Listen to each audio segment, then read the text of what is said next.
Yeah, because you go on these comic book sites or these film sites, they posted a lot of stuff like, yes, the major character who had a lot of importance was killed off, then it goes to the black guy dies first trope in the horror films and science fiction movies. Yeah. So. Yeah, and it does. There's no way around it. But the funny thing is, George A. Romero, bless his soul, was the first to break that trope, even though, at the end of the day, he got popped. The lead character, Ben from Night of the Living Dead, he died in the end, but there was a message, in terms of that, like, the angry white mob, and they saw a black guy and they just said, boom.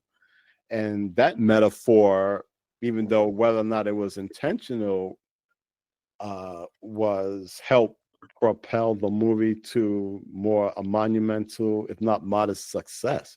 Let's talk about John Romero as well, if you still got a few minutes left, because after I saw Welcome to Raccoon City, I thought, like, okay, it's a good opportunity to go back to the master of the genre, because actually I hadn't seen Dawn of the Dead in, I think it might even be 30 years.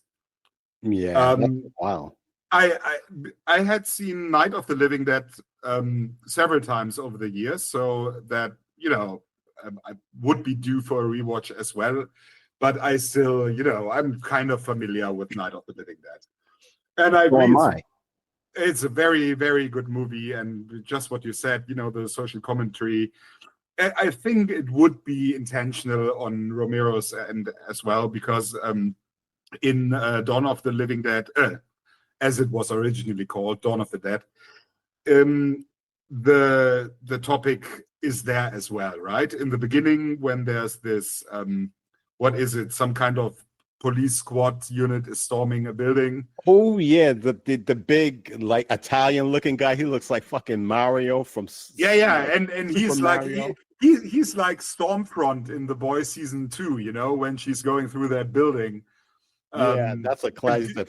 He said, "Fuck all these niggas." Yeah, exactly. And everything, and he's he shot this black guy and his head exploded like a balloon. I'm like, yeah. So that doesn't get in the movie by accident, right? So no, gotta be very conscious on George Romero's part. So I think the same goes for Night of the Living Dead, of course. Yeah. But Romero when I saw was woke before woke. Yes. When I saw Night of the Living Dead back then for the first time, I thought it was more like about just the tragedy of the main character surviving, but then getting gunned down by human beings who think they are doing the right thing, clearing out zombies, mistaking him for a zombie. But as a kid, of course, I did miss the racial component of that scene. And later on, it became very obvious to me, of course. Yeah. I did rewatch Dawn of the Dead for the first time in like 30 years. And back then, as a kid, of course, it was like all the gore scenes at the end of the movie were very shocking and was incredibly exciting to watch that kind of movie, same as with Evil Dead and stuff like that, right? It's like when you're 10 years old and your parents are like, no, you are not allowed to watch that shit. But at some point, you meet at some friend's place and he's got all these VHS, and then you just dive into all these movies that you're not supposed to see. And it's all super exciting. And I was very curious how Dawn of the Dead would work for me all this time later. And I gotta say, same as with, you remember when we were talking about Hellraiser 2, and I came out not exactly as a defender of the movie. I gotta say, I really did not enjoy rewatching Dawn of the Dead. And that's a pity, because I was also watching this documentary about Romero being tapped for Resident Evil. Have you seen that one? Oh yeah, the documentary. Yeah, I actually wrote about that. No, better yet, I did a video on that on my channel. I gotta catch up with that one. Cool. Oh yeah, very good. Yeah, George. Oh my God, he got screwed over royally. Oh yeah, exactly. Yeah, I mean the documentary wasn't exciting in any way. But the story, I mean, No, it was a could cheap have read a document. book about it or a Wikipedia article, gotten the infos from somewhere else. I mean, the behind the scenes stuff was interesting, but the presentation of the movie wasn't great or anything. No, I mean it's from the guys I believe that did Residents of Evil, or they sponsored it. I subscribe to their channel because they're hardcore RE fans. But I thought it was because documentaries are hard to make, in terms of expenses and production values, I mean, you don't want to only have talking heads all the time, so they went for, they did reenact some Resident Evil reenactments. scenes. Yeah, they tried to do something different, But And- they have these footage they always return to intercut the talking head segments. Yeah. But it's always the same footage. It's so annoying. Yeah, they're limited resources. Yeah. It's kind of like with David Weiner again, when I spoke to him last Saturday, how he mentioned, other documentaries, that Why in Search of Darkness differs from, a lot of these documentaries, because they say, and here are the stairs, and we walk in the stairs, how people add narration to reenactment scenes. So, yeah, he is right about that. But in the case of the George A. Romero thing, in some ways I get it because it's under budgeted and they're trying to stretch it out and then, start off as a hook and then lean into like the last parts of why Romero got fucked over. So. I mean, the story it tells about Romero and his productions and the failed Resident Evil attempt and stuff like that, that's interesting, but I think you could have conveyed all of that in like 40 to 50 minutes. True. But then the movie was stretched to 90 minutes just through, interviews where people are geeking out over Romero. There's this one guy who's crying like the day he heard Romero had died and stuff like that. I mean, it's fair enough for these people. Yeah, it means so much. I get it, but there's as content for a documentary, there's not much value in that. No, not really. I mean, it is.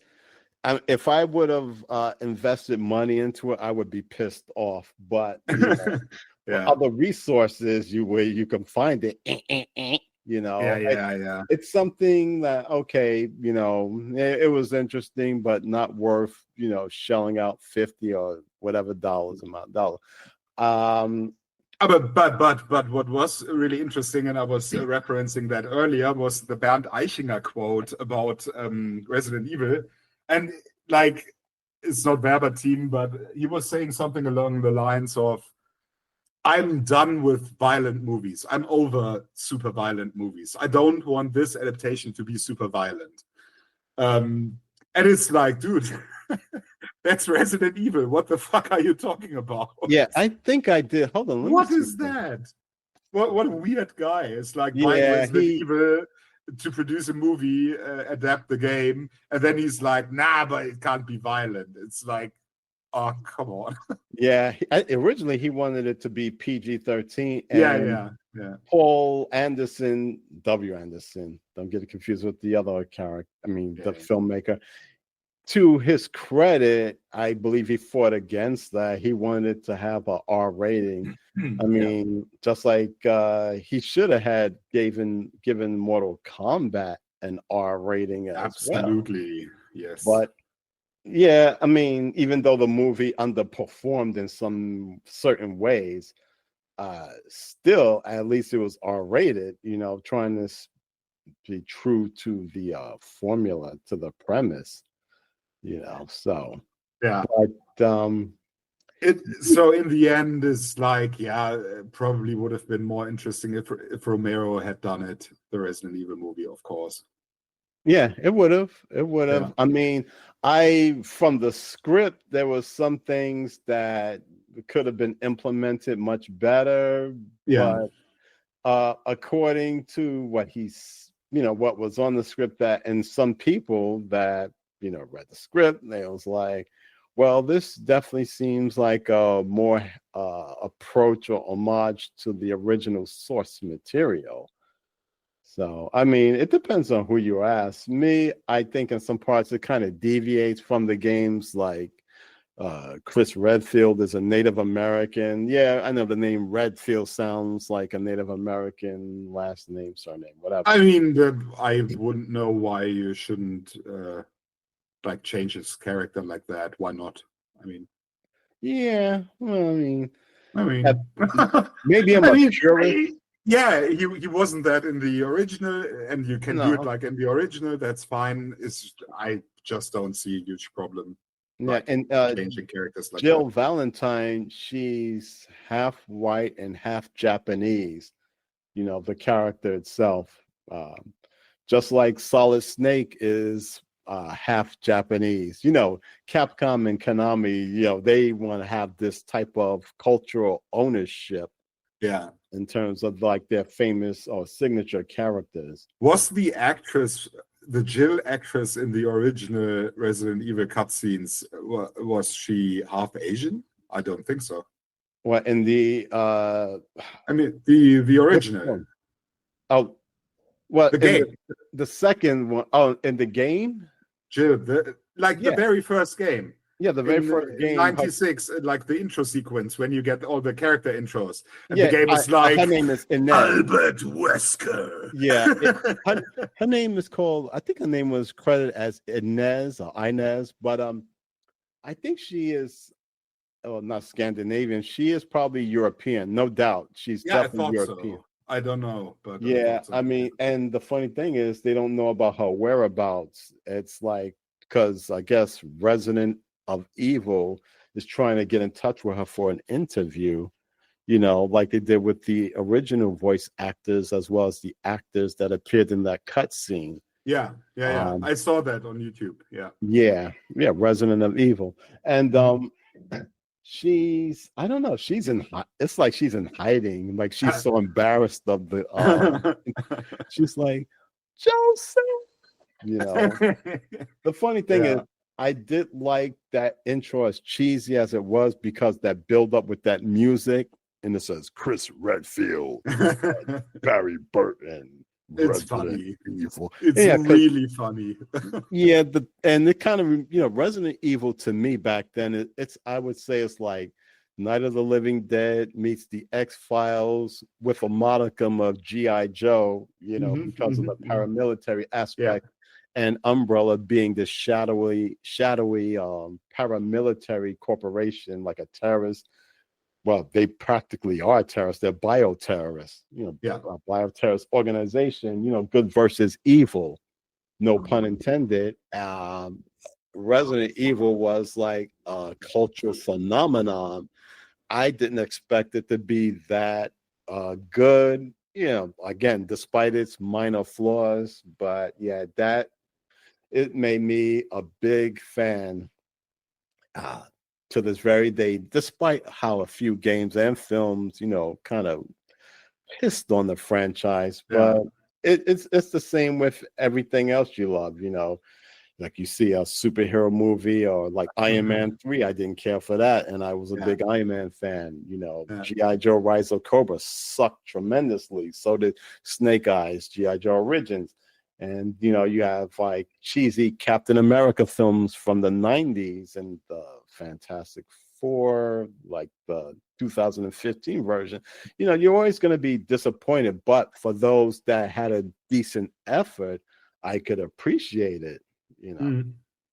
So now this is exactly my problem with Dawn of the Dead: effort or the lack thereof. Yeah. And the absolutely most obvious thing about this movie, watching it today after 30 years, was of course the fucking blue makeup, right? Yeah. Oh yeah. I mean, it's so jarring. I didn't remember that.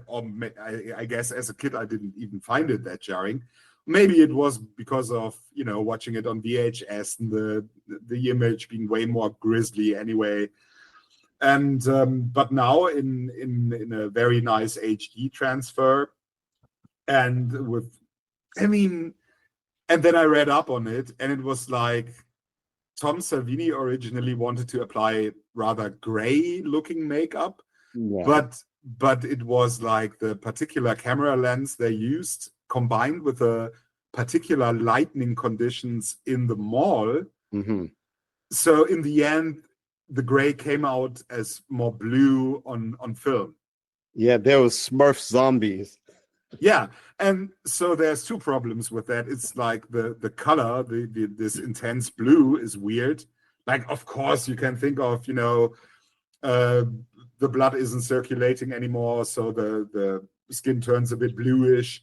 But it's just the color is way too cartoonish for that.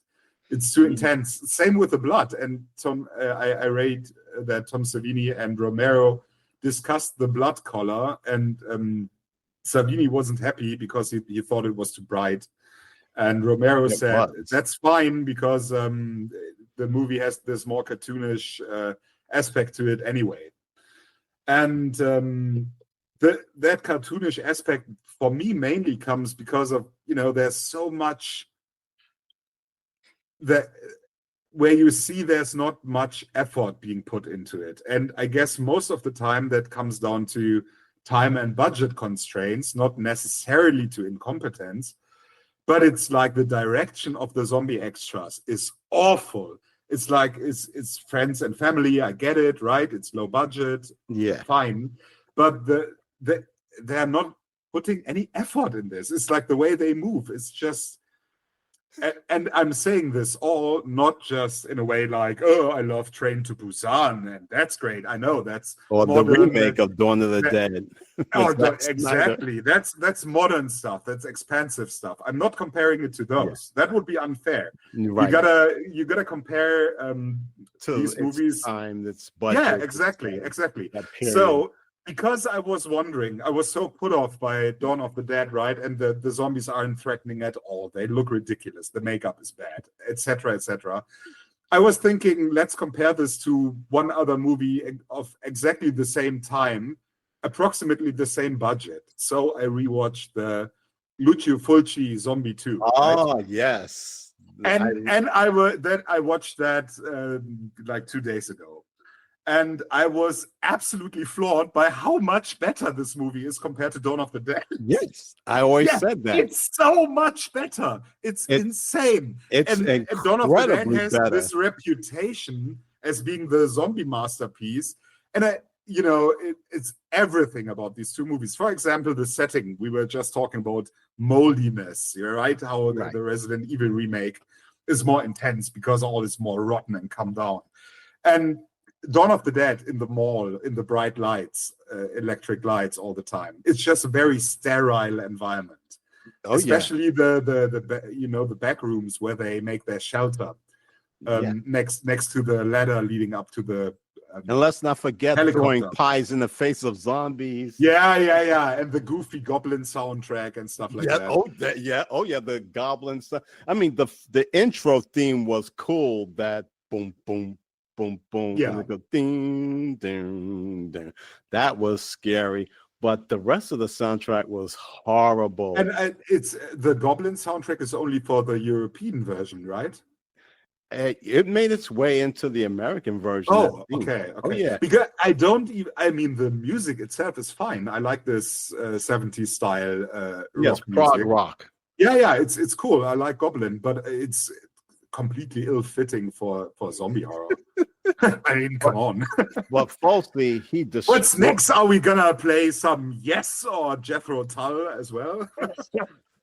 With the flute? Yeah. What the hell? I mean, the soundtrack was completely ill-fitting. And, also the characters are rather boring and behave in extremely stupid ways and whatnot.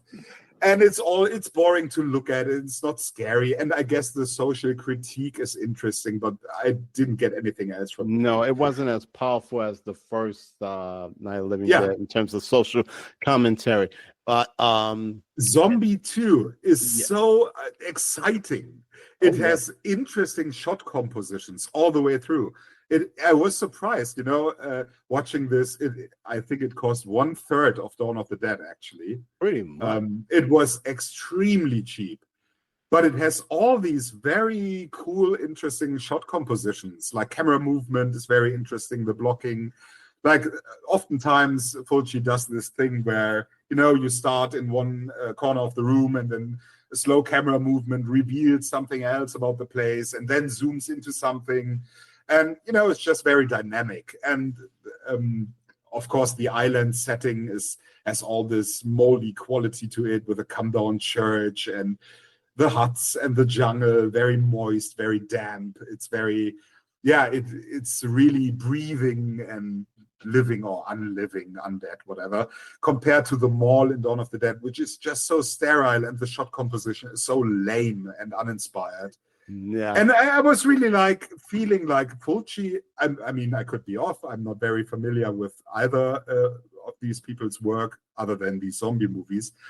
But can it be that Fulci is just a way better director than Romero? Yeah.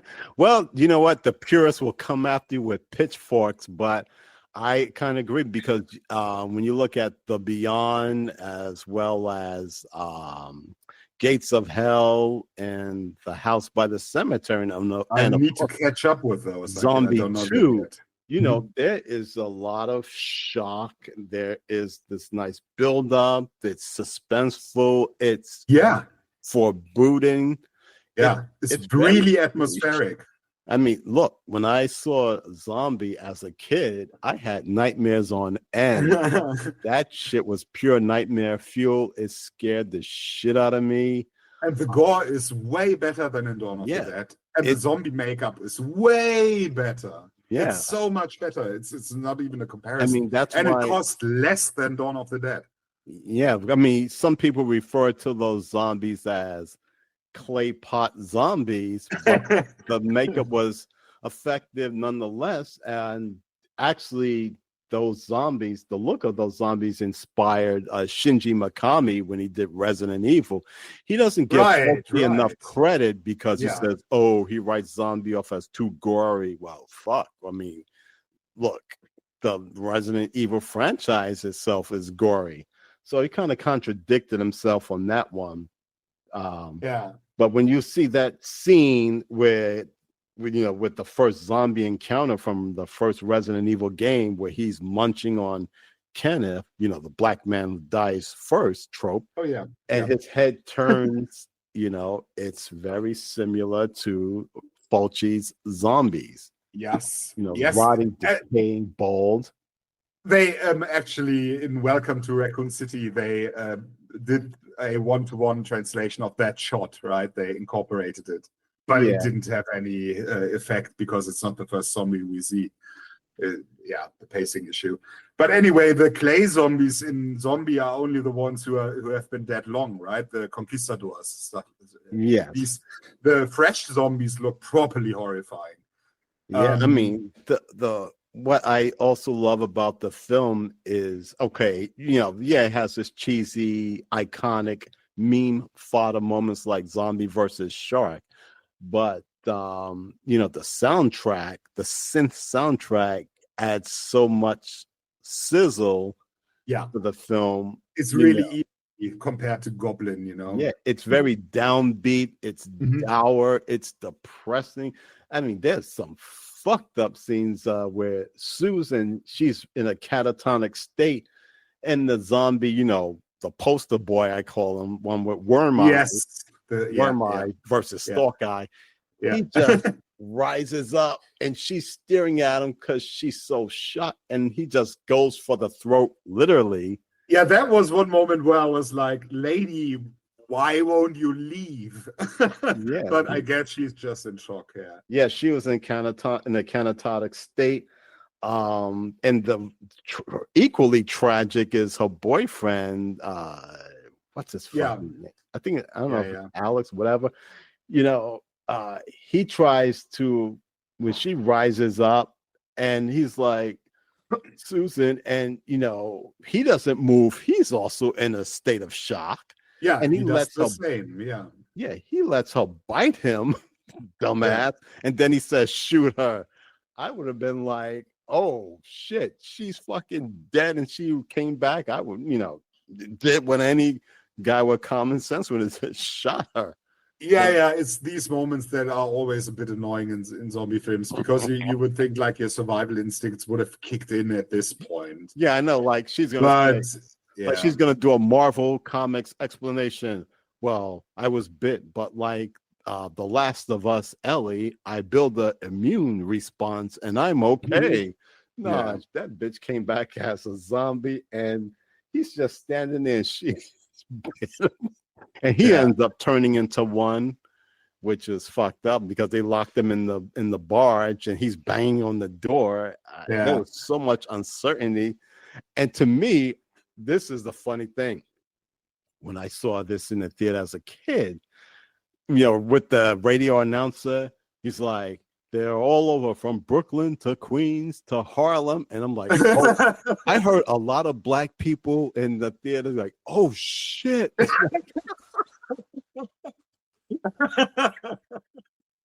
Oh, that's great. And to throw further egg on the face, the radio announcer's like, they're breaking in. Oh my God! Yeah. At the end of the movie, right? Yeah. And they crossing the Brooklyn Bridge, and you see cars going by. It's kind of funny. Yeah. That was a bit strange. It's like, okay, it's the early beginnings, right? Yeah, it's a rush hour. Yeah, most people haven't gotten the memo yet. Yeah. They're just like, what are these weirdos up there? Anyway. Oh my God. And huge surprise later in the day when all goes up in flames. But who's also a fan of Zombie is Creepy Thin Man. All right. Yeah. He's a big fan of Zombie as well. Yeah. And I gotta say, you're 100%. That Zombie is the superior film compared to the original Dawn of the Dead. Yeah, absolutely. I mean, also that what's really important to me, and I dislike that about Welcome to Raccoon City as well, is like people not reacting properly to zombies, just not being horrified enough. Yeah. Mm-hmm. And in Dawn of the Dead, it's all for these four main characters. It feels like for them it's just a matter of fact after a quick while. And in Zombie, the four main characters are really properly horrified by what they're seeing. Oh yeah, and that translates to me as the audience. It's like the old saying about King Kong. If that woman didn't scream as she did back then, the terror wouldn't have really translated to the audience. Yeah, and also the action sequence, the final, arc or scene, when it was fighting the zombies in this in the church, in the church or hospital, whatever. Yeah. To me, that was probably influenced by John Carpenter's Assault on Precinct 13. Okay. That big standoff, because in Assault on Precinct 13, which is one of my favorite cult classics from the horror maestro himself, there's a big face-off against this gang, where they're fending them off in a abandoned, not necessarily abandoned, but a police station that was close to being abandoned. So, I'm sure that Fulci took a few elements from that movie in terms of the final standoff. But overall, Zombie was far more original,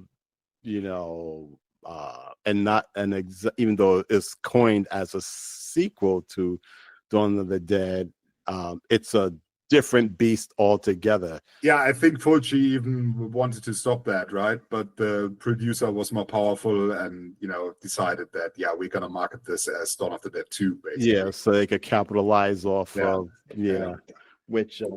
So it's not exactly fair. I saw a YouTube review of it, and the guy said, like, the movie tried to capitalize off of the Romero hype. And it's like, no, it actually didn't. It was just the producer and the marketing. The movie and Fulci himself was doing his own thing, of course.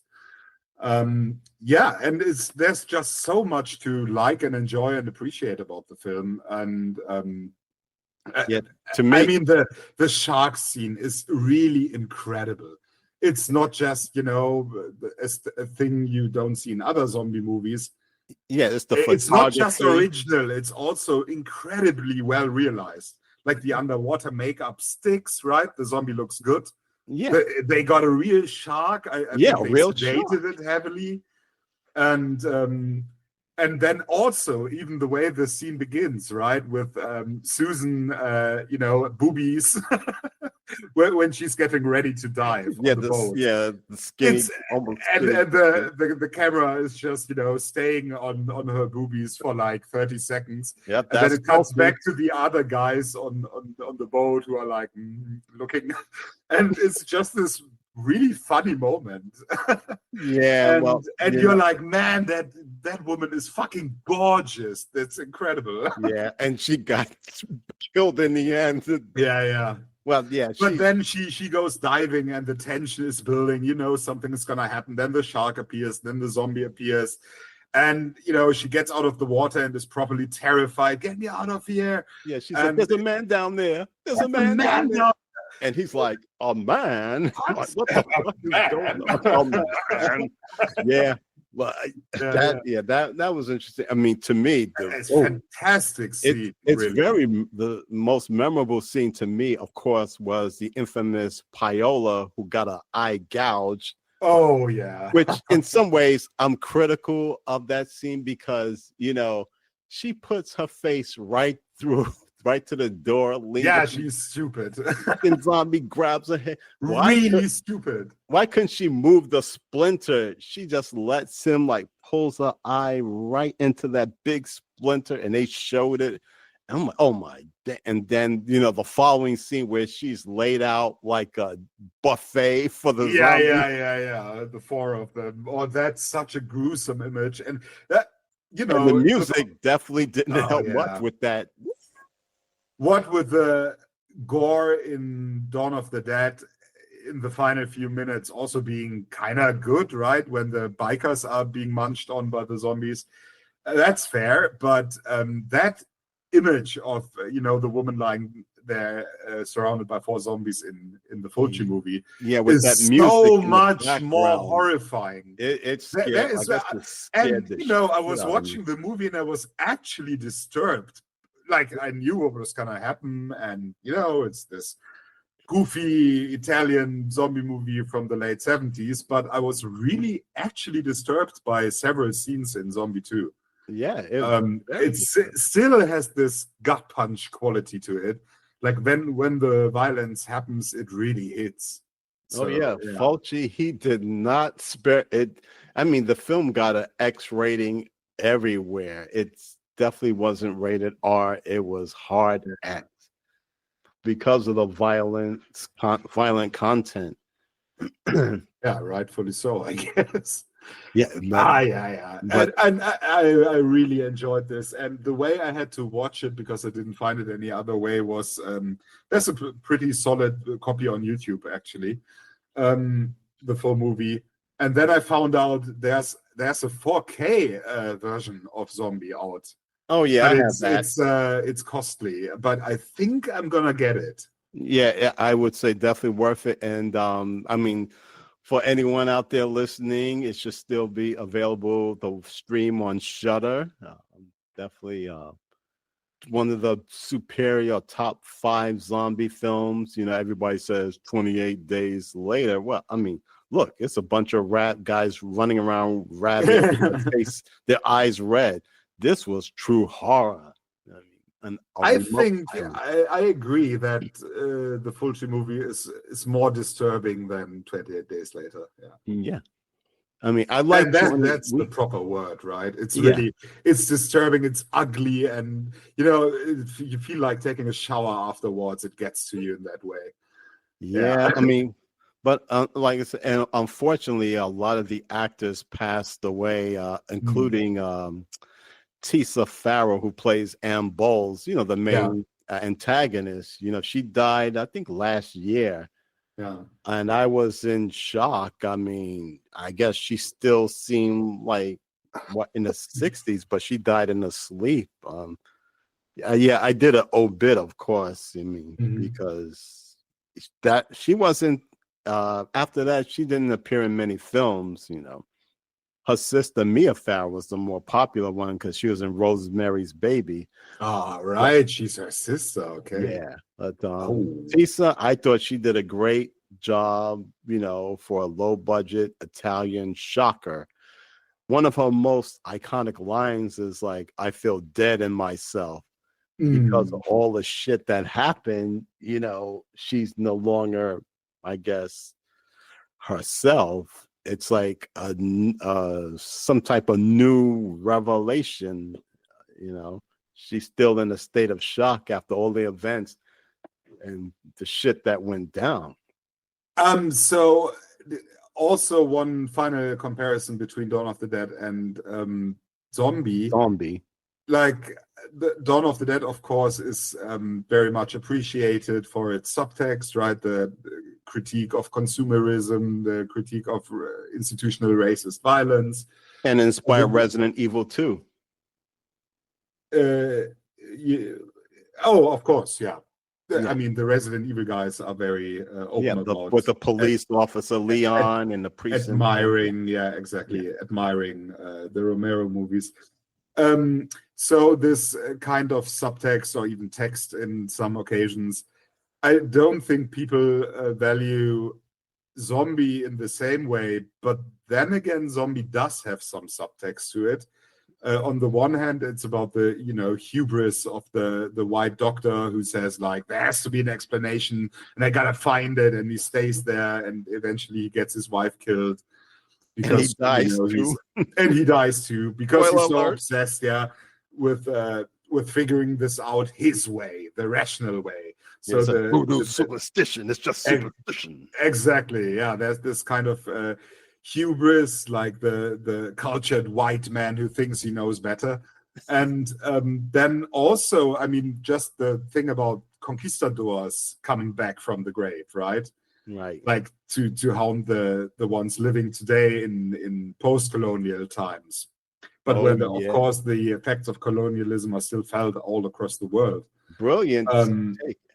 And I mean, it's not as pronounced, I guess, as in Dawn of the Dead, but it's there lingering in the subtext somewhere, right? Yeah, it's not that the movie would have a fully formed thesis or anything, but it's there. And I thought it was, it's only fair to appreciate it in Zombie as well, if you do in Dawn of the Dead.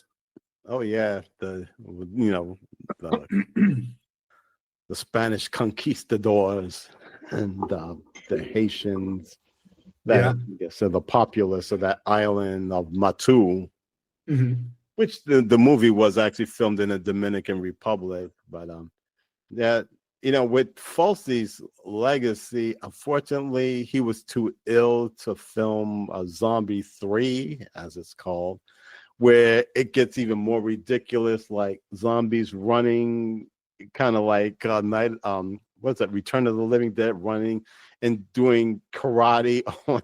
Okay. With fist punches. All I hear is like those sound effects, like and stupid shit. And I think one zombie raped the woman, whatever. I'm like, no, this isn't the Fulci I know, but he was ill. He couldn't really finish the film hands-on. So zombie raping a woman. I mean, the Empire would never allow that. Come on. Right? There's gonna be fan backlash. It was beyond silly. That it's not even, I mean, some might see it as a guilty pleasure, like The Incredible Melting Man, but overall, what is that? Oh my dude, you don't want to know. You know what? Okay, I'm gonna make this quick before you sign off because it's almost my lunchtime. My throat is getting a little hoarse, but The Incredible Melting Man, it's a horror film schlocky that came out in the late 70s. It's about this astronaut who goes, into the orbit near Saturn, and the radiation from the Saturn planet, from Saturn, contaminates him and his fellow astronauts in the rocket. When it arrives to Earth, he's in the hospital and he noticed that his face is decomposing, like literally melting, falling off. And there's this nurse who sees him and he's like enraged and he chases after her and I guess bites her face off or whatever. So in order for him to survive or stop melting, he has to eat human flesh. He's like a superpowered zombie. This was like the first zombie that actually ran and, you know, who had thought patterns, who could think to an extent, but he was more like feral, you Mhm. know. And but the thing is, it's a great concept. It's a brilliant concept, and when it comes to horror, but the overall execution was schlocky. It was too generic, like beyond a B movie. It's a Z movie, Hmm. and but its biggest asset was the special effects done by Rick Baker. You know, so anyone that knows horror knows who Rick Baker is. Um, but unfortunately, it in some parts it was very tragic, you know, because parts of the music and him, you know, just losing his thoughts, him being this monster, but he hungers for human flesh. And there were some scenes that were fucked up, like when he kills this elderly couple and eats them. But I mean, that sounds properly horrifying. What's the title again? The Incredible Melting Man. And Melting I Man. know Trish and I watched it like over 10 years ago, and she was laughing at it. And she said, "You were scared of this movie?" I Yeah. mean, it's like that with. I just found it actually. I'm gonna watch this. I found a download. Nice. Yeah. Blu-ray rip actually. It should be good quality. I would definitely recommend watching it just for a Yeah. couple of laughs or what could have been. And I was like the one in one of those threads that said, if there was a remake, I would have Paul Verhoeven do it. Yeah. So, you Yeah. know, Yeah. but like I said, it had a lot of potential, but it was the 70s and there was a lot of schlocky exploitative, you know, material around. Yeah, but you know, unfortunately, it's seen as a B or E movie, you know, like a bad film, a schlocky film. Which But one now? The Incredible Melting Man. Ah, yeah, right. Yeah, you know. But I would say give it a watch. I know my friend Kim, he bought the Blu-ray, and I asked, "So did you watch it yet?" I haven't. He said he haven't gotten around to it yet. But if he Mm. watch it, I don't know if he has buyer remorse. I gotta ask him. You know, I'll send him a DM. You know, but I I I wouldn't buy that movie. I would watch it. I know it's on. I think it's on one of the streamers. Could be Paramount or MGM, who still has the ownership of it. But purchasing it, you know, unless you're a die-hard fan and you appreciate its efforts, I would say do not. It's not worth buying. Yeah, nah, I won't. If I find Zombie another, is Zombie is a masterpiece. It's arguably Falsey's best movie. Some people say The Beyond is his best movie, but I'm going with Zombie. I'm gonna catch up with the Beyond, most definitely. Oh yeah, great. I mean, great soundtrack too. The Fabio Frizzi, who I mean, I followed him on social media. He doesn't post much, and you know, when I mention his scores, yeah, I guess a lot of these fucking celebrities, they may acknowledge it, but you know, they don't say thank you. Not that I'm expecting it, but I'm like, okay, you know.